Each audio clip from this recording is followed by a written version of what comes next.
For today's vlog, eto naman yung araw na kaganapan namin ng araw ng Pasko. At ngayon ko nga lang ito mababoice over dahil sunod-sunod nga ang aming occasion dahil nag-birthday pa nga din ang aking nanay. Kaya naman sisikapin ko na mag-upload para naman mabawasan ang aking mga video dito sa cellphone ko, kaloka.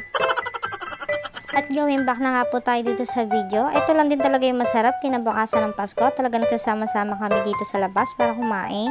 At dahil nga sawa nga kami sa mga handa, kaya naman puro nilagang gulay at inihaw na isda ang aming ulam. Ito lang din talaga yung pinakamasarap na magpapasko dahil nagkakasama-sama kami magkakapatid. Kaya naman pag sumasapit ang Pasko ay talaga naman sinusulit namin dahil nagkakasama-sama nga kami.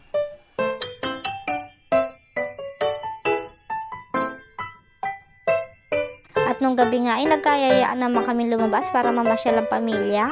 Dahil minsan nga lang kami magkasama-sama kaya naman talagang sinusulit na namin. At dito nga namin naisipang pumasyal sa bayan ng San Rafael at talaga namang maganda nga dito. Ayan, at kung makikita nyo ay talaga namang madaming tao dahil kinabukasan nga ito ng Pasko. Dahil meron naman nga din na pamasko ng mga bata kaya sabi namin mamasyal nga kami. Dahil may kanya-kanya nga silang pangbayad sa mga gusto nilang kainin.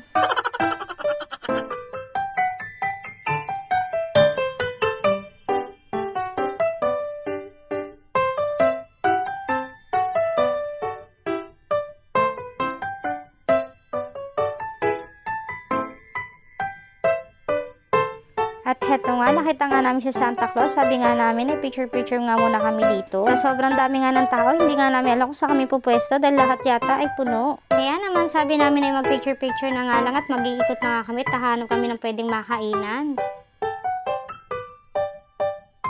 At hindi nga din nagtagal ay umalis na nga din kami sa may San Rafael Park at doon na nga lang daw kami sa Baliwag magpo-food trip. Naghahanap nga kasi kami na nagtitinda ng puto bongbong dito pero wala kami nakita. Kaya sabi ng kapatid ko ay doon na nga lang daw kami sa Baliwag at meron nga daw doon nagtitinda. At ayun nga lang, nanggaling nga kami ng Baliwag at wala nga din nagtitinda ng puto bongbong. Kaya naman nauwi nga kami dito sa Chowking para kumain. Habang nga namin nilakdi talaga namang nakakagutom at kitang-kita niya naman talaga kay Sayo na gutom na gutom. Nakakala mo pati siya ay naglalakad pero hindi naman, nagkarga-karga ko nga siya.